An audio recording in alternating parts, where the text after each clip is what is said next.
IT Fundamentals Plus, Module 4, Unit 3, Secure Web Browsing. At the end of this lesson, you should be able to explain risks of using open internet access methods, describe safe browsing practices, and configure browser security and privacy features. Also, you should be able to identify the use and basic configuration parameters of a firewall. Many times you go to public places and you use what is referred to as free open networks. We all use it. Many of those open networks, basically, the main point is to allow consumers to access the internet. Some of them are run by telecoms, and some of them are secure. They use our the technologies and proper measures, but many of them are not. And the problem with this is that data sent over open Wi-Fi is not secure if it is completely open, because any information that you type in, username and password, could be intercepted.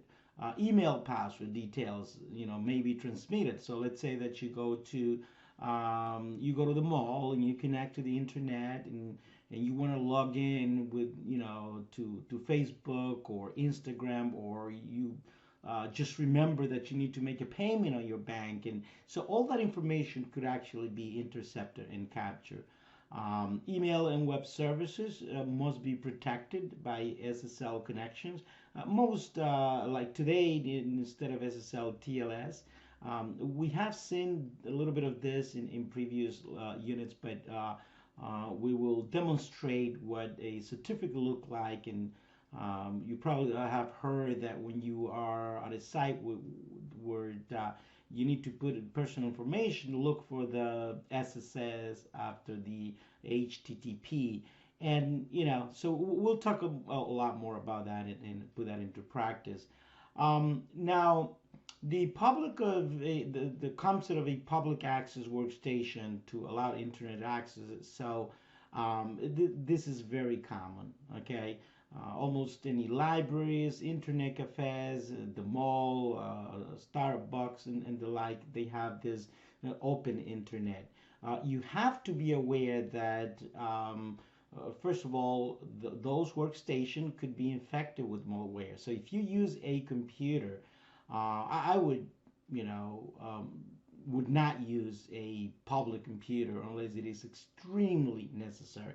And the problem is that when you log on to those computers, again, they could be infected. And then when you open a page to enter your credentials, such as, Facebook or your bank or whatever, anything that you enter over there could be, they could actually steal your password. So I've gone to hotels, and there is always a public computer at a lobby in a hotel. And to be honest with you, I would never use any of those. Now, if you do have to use one of those computers for whatever reason, it is important that when you finish browsing the internet, you clear the browser cache. And make sure that if you enter a page that requires to use your username and password, that you never allow the saving of those passwords. And again, we'll take a look at that later on when we look over the demos. Now, what are some of the malware threats that you may find out there? Well, first of all, malware is a general term that encompasses a whole bunch of different things. Most people, we are familiar with the computer virus, right? So viruses and worms. But there are differences among all these things. For example, a virus, it's something that it needs a file. It's something that you need to double click on something to be infected. Somebody sends you a file with supposedly a picture or something, but it may not be. And then when you double click, the computer is infected. So that's a virus. But also, there are kind of viruses that is called a time bomb, in which the virus is designed to be infected at a specific date. Like the Christmas virus, which that was very famous. It used to run only on the 25th of December, Christmas Day. Now, a worm is a type of a virus that does not require user intervention. So if a network is infected with a worm, the worm can crawl the network, and depending on what was it designed for, but it could actually crawl the network without you doing anything. So that's the difference between a virus and a worm. So the virus, you need to do something to run a file to be executed. The worm is just basically crawls the network without you doing anything. So worms are extremely dangerous. A Trojan horse is a virus that has been hidden or disguised as something that is useful. So again, somebody sends you a picture. Hey, here's a picture of this famous actor or actress or athlete. Look what she was doing, or look what he's doing, whatever. And you think is a picture, and it may be a picture, right? But then there is technology out there to actually where you can hide things. There's a technology called steganography, in which you can take a picture and you can hide malicious code inside the picture. Obviously, you won't see anything, but when you open that picture, then your computer get infected. Adware is basically that. Adware is not per se malicious. It's a nuisance, to have to, when you open a website and, all of these windows come up with advertisement. But they not maybe malicious per se. That's the only reason they exist is actually for ads, to advertise something. Now, a spyware, they're malicious in the fact that a spyware are designed to spy on you, to steal information, personal information, something where the cyber criminals could actually benefit, specifically economically, one way or another. So how do we protect from some of the things? Well, the first thing is make sure that you have an up-to-date browser version. Most browsers nowadays, they update automatically. If you connect to the internet, obviously. And again, if you don't connect to the internet, then you wouldn't have to worry about any of these things anyways. But it's important to keep your operating system up to date and make sure that your browser is up to date in any application that is on your computer that interacts with the internet. So keeping your software up to date is one of the most important thing to keep safe nowadays.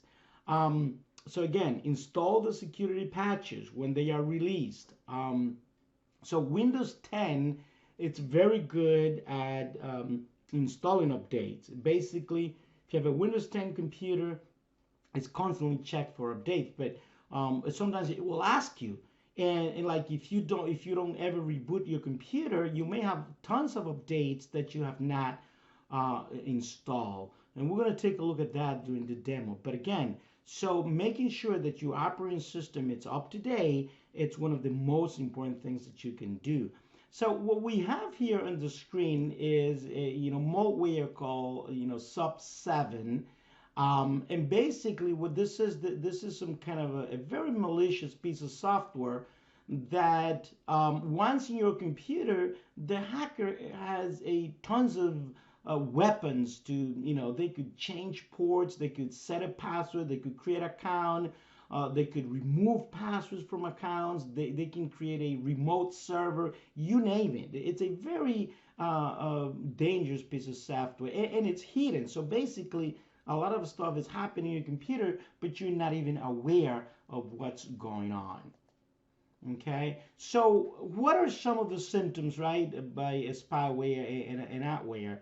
Most of them, they spread with the criminal intent, and it's, they're likely to remain hidden.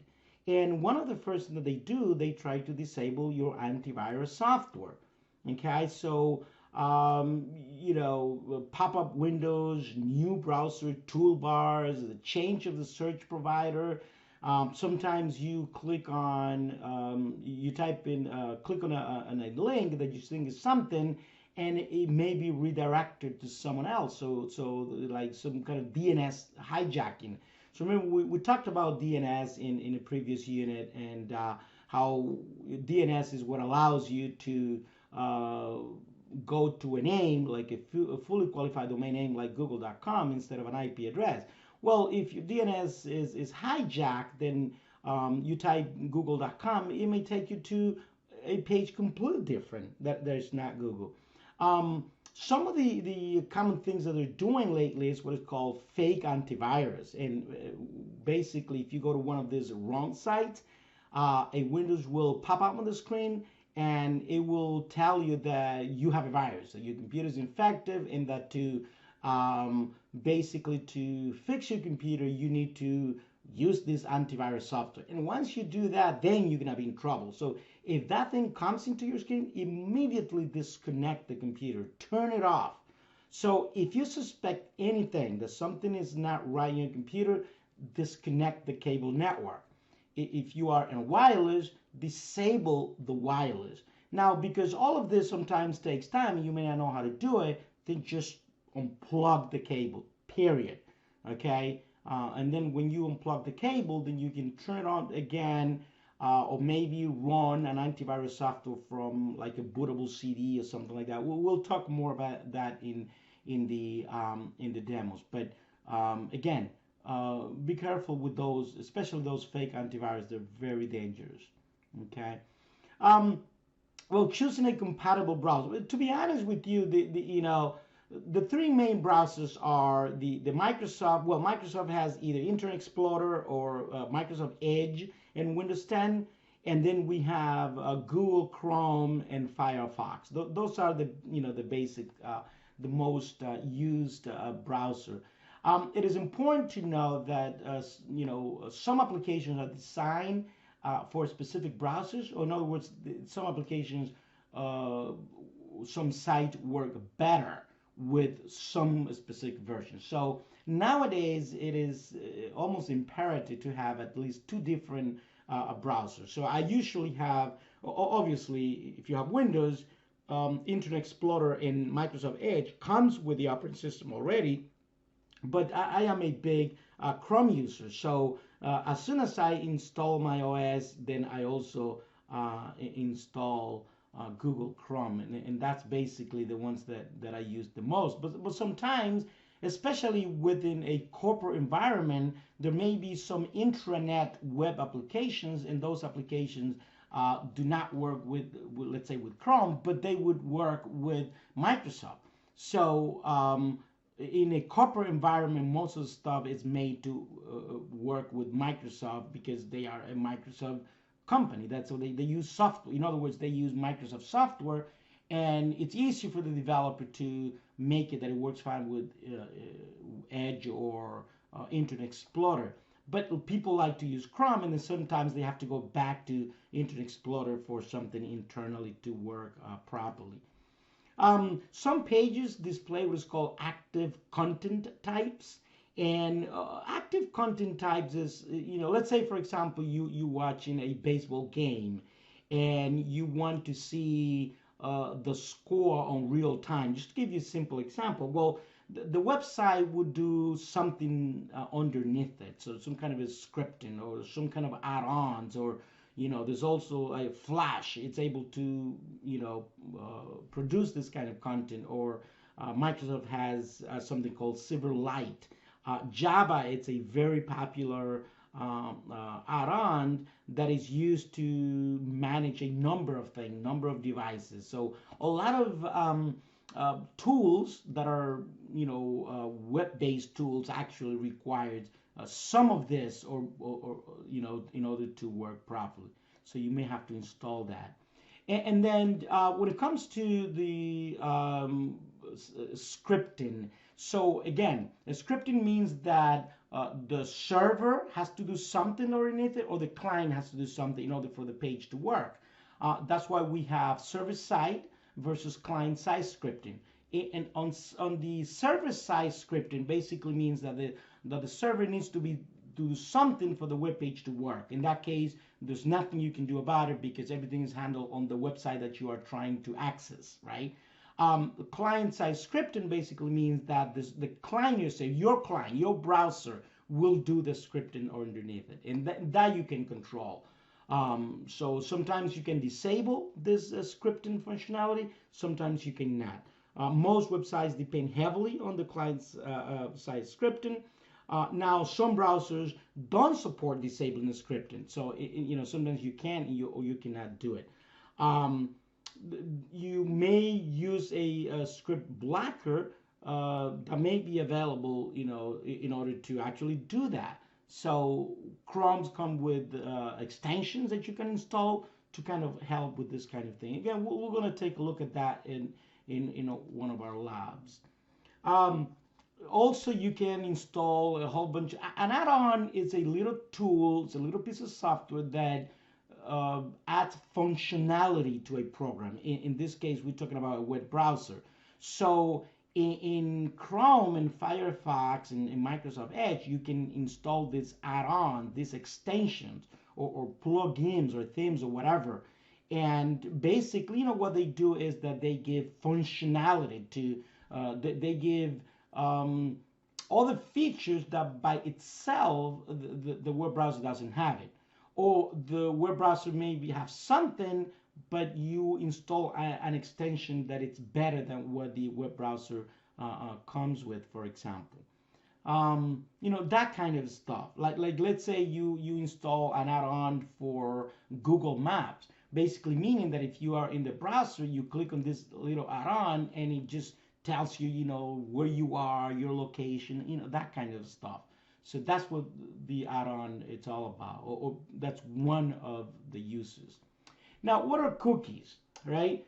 So cookies are little text files that store session information. So when you are in a web page, the cookie store information about you, about that session, what pages you click, what did you do in the page, where did you come from, what kind of things you like. So you probably have seen that sometimes you're searching for something and then you go to Google and all of a sudden you get a whole bunch of ads that are tailored to your preference. You're like, wow, So again, this is good because that way, if you're shopping for, let's say, a vacation somewhere, then you get a lot of stuff related to vacation, right? But in the other hand, if you're looking for some, all the dark stuff on the internet, and somebody, sees you, then you're going to get a lot of stuff related to what you're searching. So you got to be careful what kind of stuff you search, especially if it's not your computer. If you share a computer with somebody, be extremely careful what you share.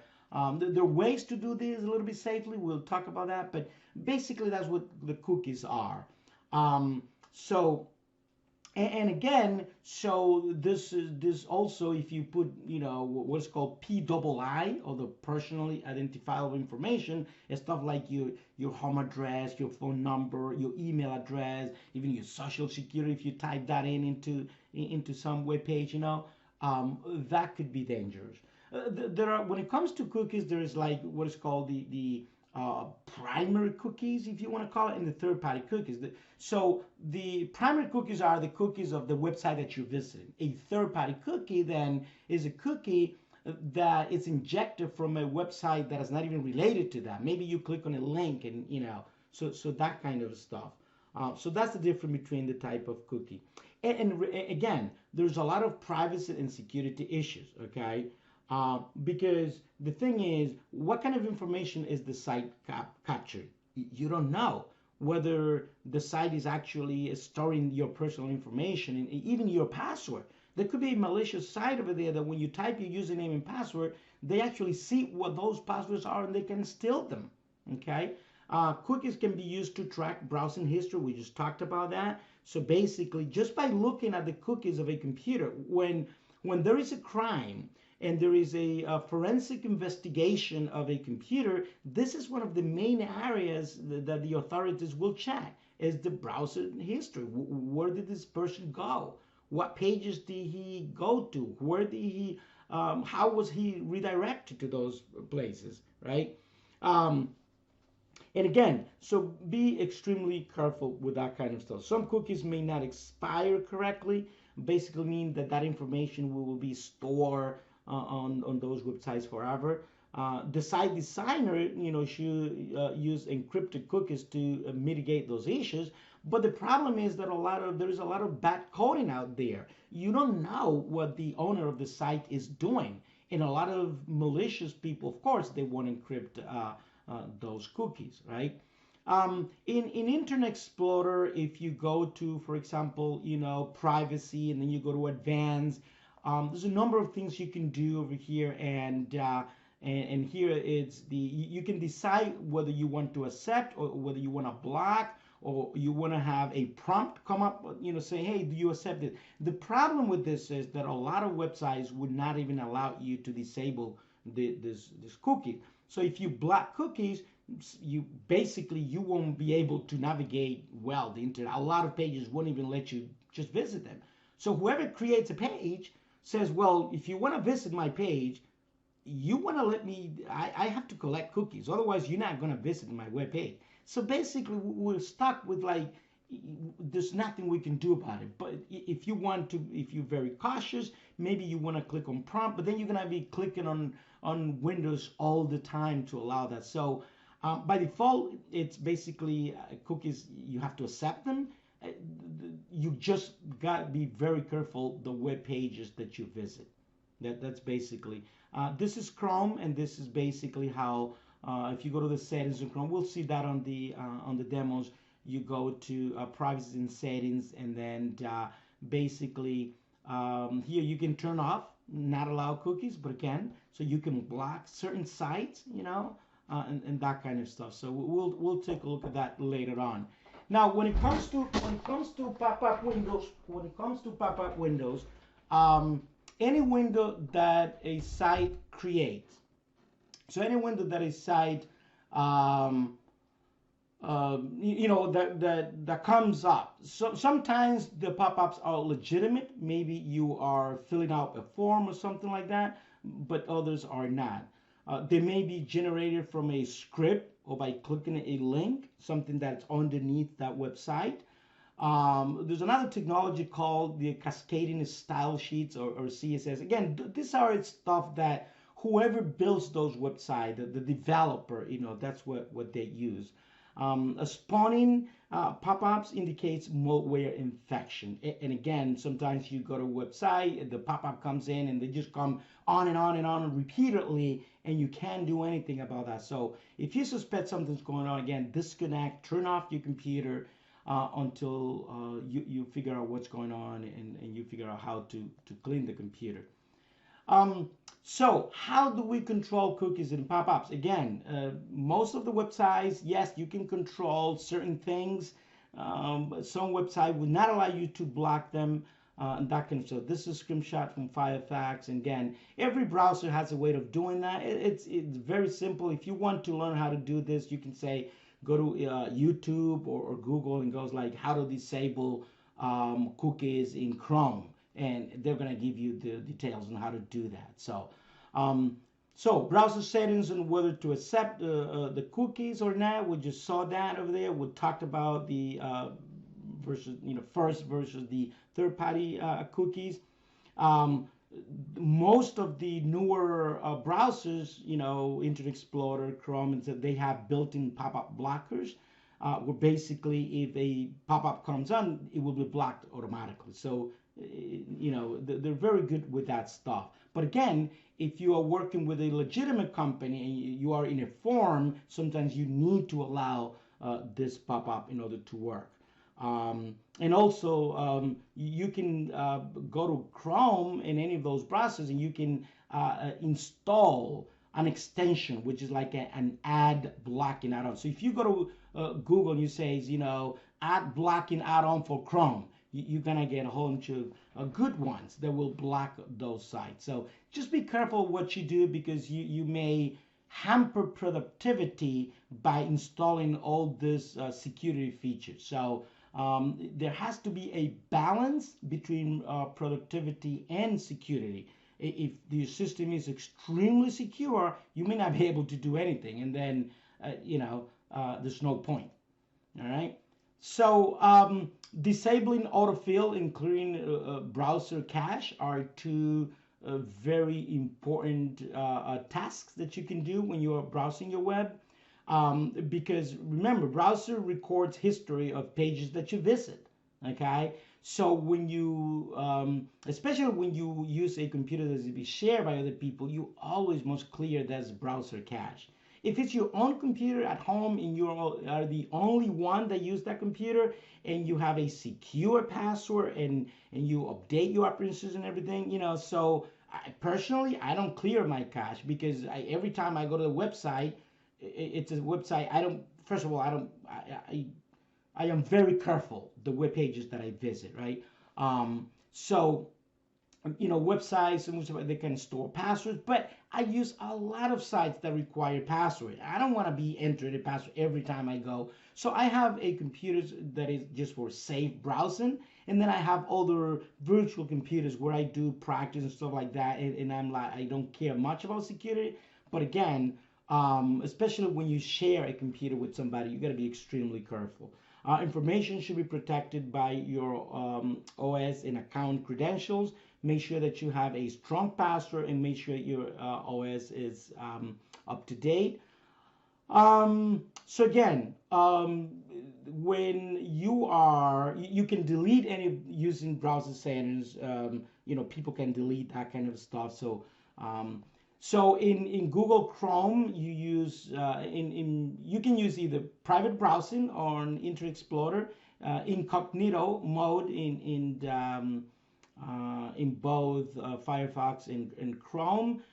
Basically, you can open a window. It protects you a little bit when it comes to privacy, because when you use either private or incognito mode in the browsers, it want to store visited pages, it want to store your searches, it want to store cookies, so again, when you visit a page using either the private or incognito mode, you are a lot more secure than when you are not. Not completely, nothing is 100% secure, but again, it's better than nothing, and we'll demonstrate that later on. What is a digital certificate? We have talked about this on a previous unit, right?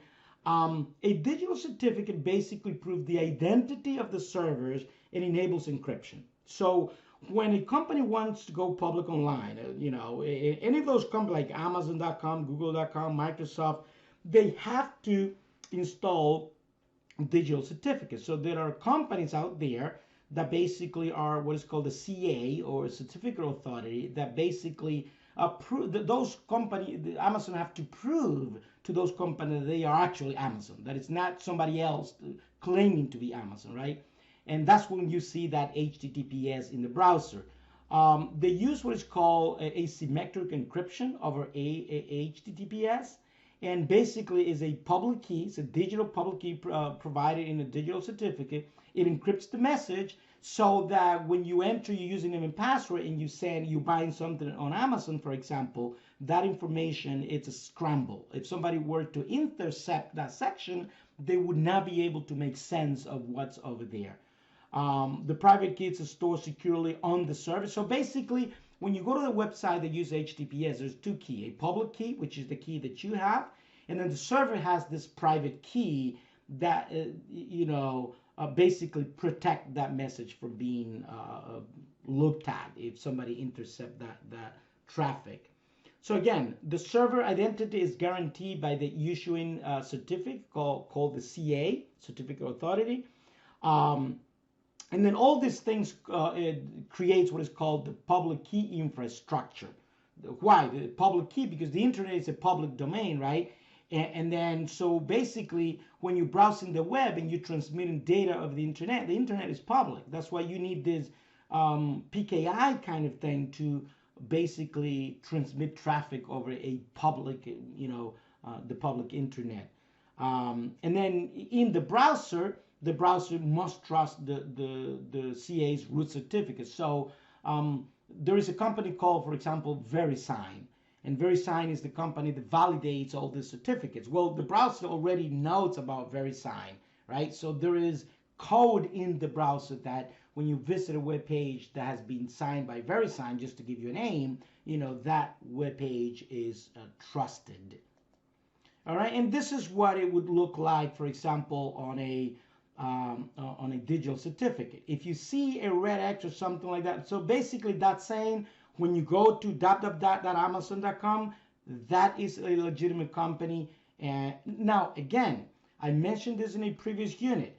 Some companies out there, there's like OpenSSL, for example. You can actually register a web page with a certificate, and the only thing that it means is that whatever you put on that page, it's encrypted.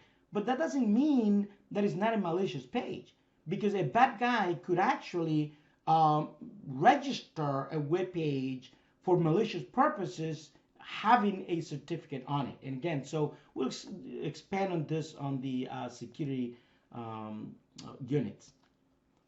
So again, what you have to be concerned is the certificate valid? If the certificate is not valid, you're gonna get a screenshot like this, and it says there's a problem with this web. Be careful. If you go to a website and the site says that there is a problem with the certificate, get away from there. Do not visit that website. Okay, unless you know exactly what's going on. Maybe it's an internal site, but just be careful with that. So be wary of misspelled domain and misleading subdomains. So again, what the crooks are doing, it's called typo squatting. Basically what they're doing is that they substitute, let's say, an O for a 0.